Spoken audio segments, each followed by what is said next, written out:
Good morning, everybody. Today we will be reading from Writing Freedom, and we're going to start out in chapter 2.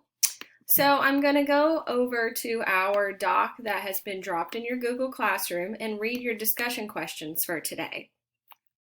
So for chapter 2, your first question asks, why has Charlotte never been adopted? What trait do we see in Mrs. Boyle? So that's talking about character trait. And what feelings does this give Charlotte? So your answer should answer all three parts of that, okay?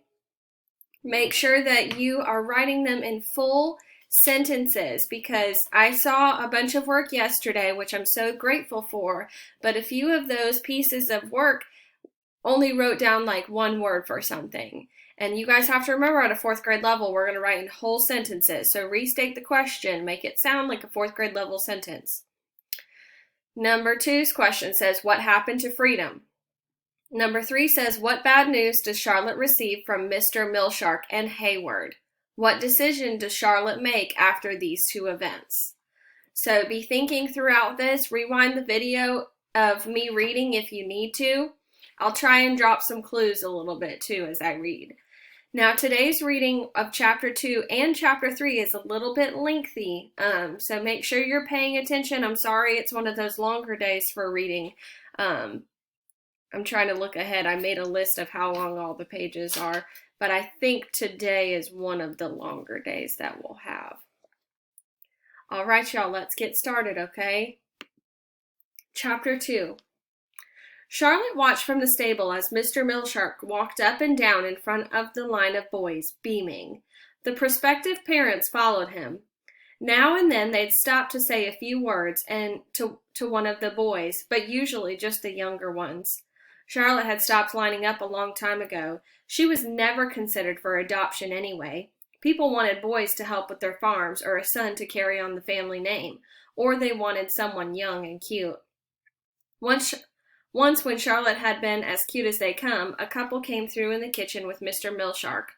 The wife saw Charlotte standing on a stool washing dishes. "Oh, I had been hoping for a girl, but they said that there were only boys here," said the woman. She smiled at Charlotte with a warm "come home with me" in my eyes.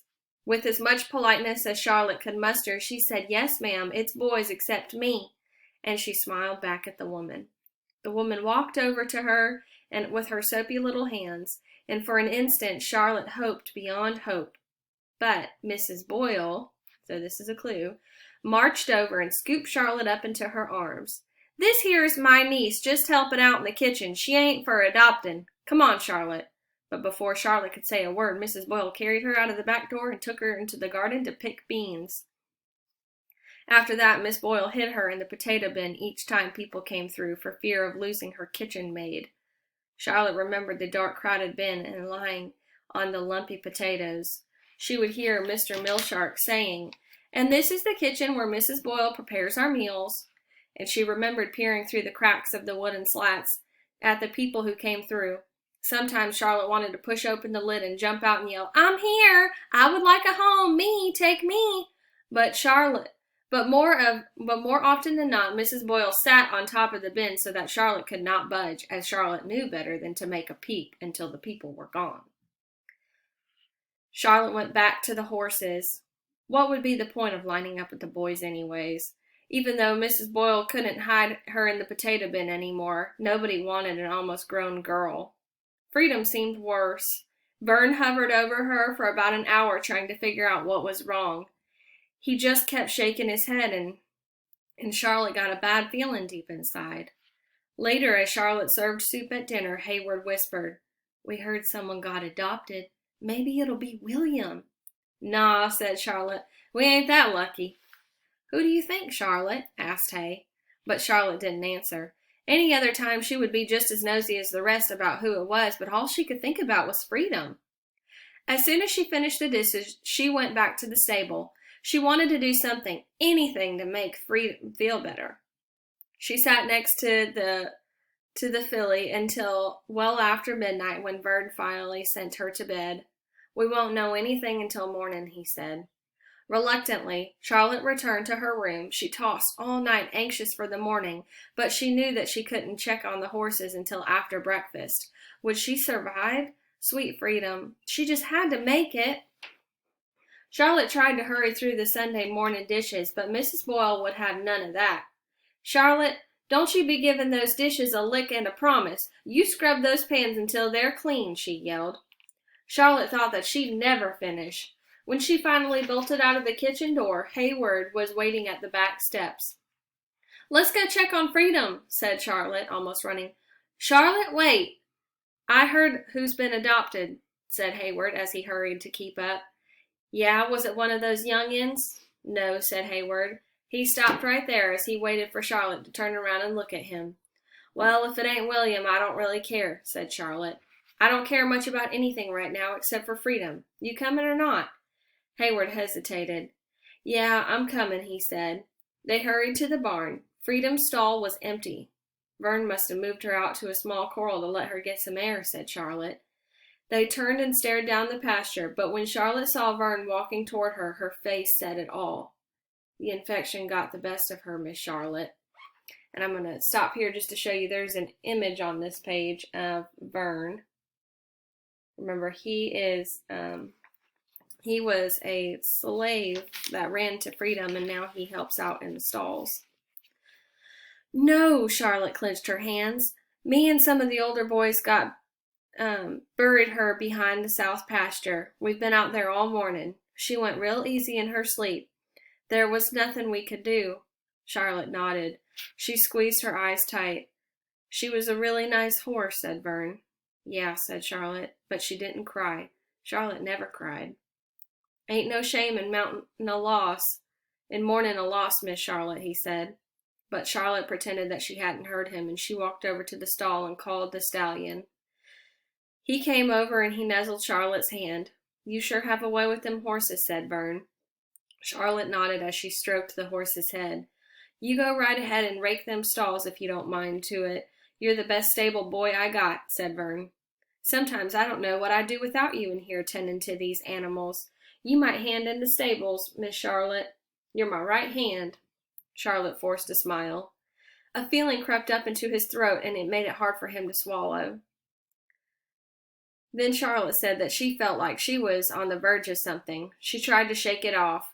When she couldn't, she grabbed a rake and she started working. She tried to concentrate on the raking, but all she could see was her last glimpse of freedom lying in the straw, breathing heavy, with her eyes closed. Charlotte, said Hayward. She had forgotten about Hayward.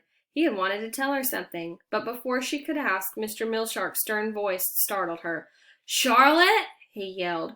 Charlotte remembered that Mr. Milshark can't remember Mr. Milshark ever setting foot on the stables. Vern stood up immediately, and Hayward, who was even scared of Mr. Milshark's shadow, fled into the tack room to hide. Vern, just a few words with Charlotte, and I'll be on my way, said Mr. Milshark as he turned to Charlotte. It's been brought to my attention that some of the townspeople don't think that it's quite ladylike of you to be racing them boys. Our reputation here is raising strong, strapping young men, and we can't have folks calling our boys mollycoddles, now can we? You're getting close to being a young lady, and you need to start acting like one. From now on, you will have full duties in the kitchen with Mrs. Boyle, and the stable is off limits to you. Vern looked up from his work. He never questioned Mr. Milshark, but he said, She's helping the stables. She does the work of 3 of them boys, and she knows those horses as good as me. Is that so? Said Mr. Milshark. I heard that she rode a sick horse in the race the other day, and that horse died this morning. A young man wouldn't have made such a foolish decision. She'll stay in the kitchen where she belongs. Mr. Milshark turned left. Charlotte looked at Vern. He's got a cold heart, Miss Charlotte, and you know that you had nothing to do with Freedom dying. I'm really sorry. Maybe he'll change his notion.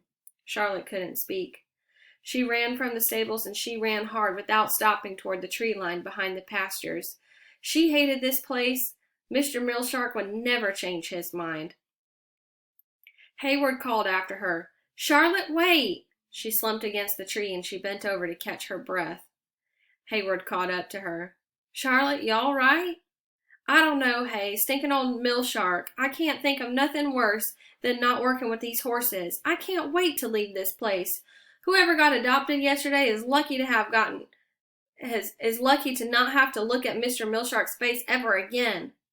I've been trying to tell you, Charlotte. Hayward looked down at the ground and he drew a circle in the dirt with his boot. He didn't say anything. He just kept looking at the dirt. Hayward, what's got into you? It ain't William who got adopted. Well, you see, it was me. It's a family from Nassau. Name is Clark. Their boy died, so they came here to get one to take his place, and that's me. I met him this morning, and the lady kept patting me on the head, and the man kept calling me son. I guess they don't mind my big old ears. Charlotte stared at Hayward like he was talking crazy. Surely it couldn't really be true. Why, Hayward was 10. He couldn't leave now. They had plans. She took a deep breath and she felt her stomach do a flip-flop, and a voice came out of her mouth, but it sounded strange and shaky. That's real nice, Hay. I asked them if they wanted a girl too, but I guess they don't.